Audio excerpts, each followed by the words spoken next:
अस्सलाम वालेकुम एवरीवन, खुशामदीद है आप सबका मेरे यूट्यूब चैनल में। आज मैं आपके साथ बहुत ही हेल्दी और बेनिफिशियल रेसिपी शेयर करने जा रही हूँ। ये आंवले के मुरब्बे की रेसिपी है जिसे गोज़बेरी भी कहा जाता है। आंवला जो कि हमारे सर के बालों से लेके पैर के नाखून तक हर तरह से हमें बेनिफिट देता है।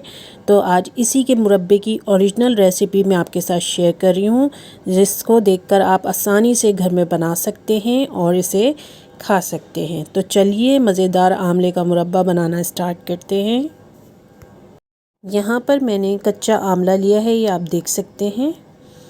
बिल्कुल इसको बहुत अच्छी तरीके से धो लिया है। मार्केट में ये आसानी से अवेलेबल है कच्चा आंवला, इस वक्त सीज़न भी है इसका, आप आराम से इसको ख़रीद सकते हैं। इसको बहुत अच्छी तरीके से वॉश कर लेंगे। आंवले को अच्छी तरीके से वॉश करने के बाद हम इसे बॉईल करने के लिए रख देंगे और हमने तकरीबन 5 से 6 मिनट तक इसको बॉईल करना है ताकि ये अच्छी तरीके से गल जाए। ये बहुत ज़्यादा खट्टा होता है खाने में, तो इसकी खटास भी जो है वो थोड़ी कम हो जाए, इस वजह से हम इसको 5 से 6 मिनट से बॉईल करेंगे। यहाँ पर आप देख सकते हैं कि आंवला जो है हमारा शानदार तरीके से बॉईल हो चुका है। 5 से 6 मिनट हमने इसको बॉईल करा था, बस इतनी ही देर में ये गल कर भी तैयार हो जाता है और इसकी जो खटास है, एक्स्ट्रा खटास, वो भी निकल जाती है इस पानी में। तो अब हम इसको ठंडा कर कर छान लेंगे, यानी कि पानी से इसको बिल्कुल अलग कर लेंगे। और इसका जो पानी है वो आप शैम्पू वगैरह बनाने में, हेल्दी शैम्पू बनाने में यूज़ कर सकते हैं, लेकिन मैं अभी यहाँ पर नहीं कर रही हूँ। अब मुरब्बे में जो दूसरी अहम चीज़ ऐड करनी है वो है मीठा। तो मीठे के लिए मैं यहाँ पर ऐड कर रही हूँ गुड़ डालूँगी मैं मुरब्बे के अंदर। आप चाहें तो चीनी का भी इस्तेमाल कर सकते हैं। मैं यहाँ पर तकरीबन आधा किलो गुड़ ले रही हूँ। 1 किलो आंवले के अंदर मैंने यहाँ पर आधा किलो गुड़ लिया है, जो कि मैंने डालूँगी इसके अंदर। पहले गुड़ को हम मेल्ट कर लेंगे, यानी कि पिघला लेंगे। तो इसके लिए मैं पानी भी ऐड करूँगी इसमें, तकरीबन 1 गिलास के करीब पानी ऐड करूँगी ताकि ये गुड़ अच्छी तरीके से पिघल जाए। तो पानी ऐड कर देते हैं और गुड़ को लो फ्लेम पर मेल्ट होने देते हैं।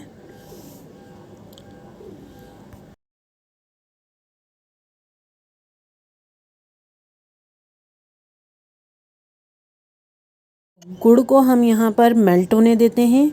इतने ये मेल्ट हो रहे हैं, इतने हम आंवलों की तरफ आ जाते हैं। आंवले हमारे ठंडे हो चुके हैं, तो आंवला लेकर इसमें हम फोक की हेल्प से सुराख कर देंगे ताकि जो ये गुड़ का शीरा है वो अच्छी तरीके से आर पार हो जाए और ये शानदार तरीके से शीरे में पक जाए। तो अब हम इसको हर आंवले में इस तरीके से सुराख कर देंगे और सुराख करने के बाद जो हमारा मेल्ट हो चुका है गुड़, उसके अंदर हम इस आंवले को डाल देंगे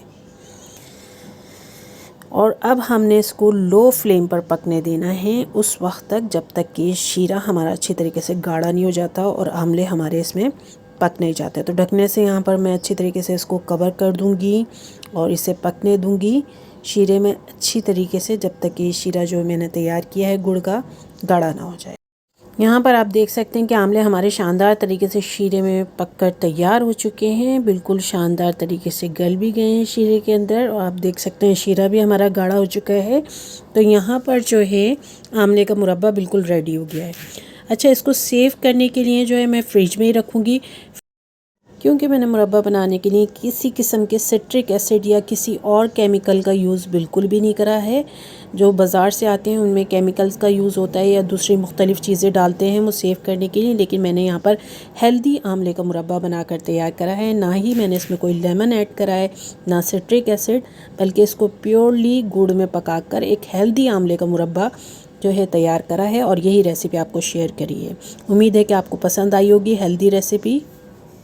इसी तरीके से आप भी हेल्दी आंवले का मुरब्बा घर में रेडी कर सकते हैं और उसे एंजॉय कर सकते हैं। Thanks for watching. अगर आपको मेरी ये रेसिपी अच्छी लगी है तो इसे लाइक एंड शेयर ज़रूर कीजिएगा, साथ ही मेरे चैनल को ज़रूर सब्सक्राइब कीजिएगा। एंड अल्लाह हाफ़िज़।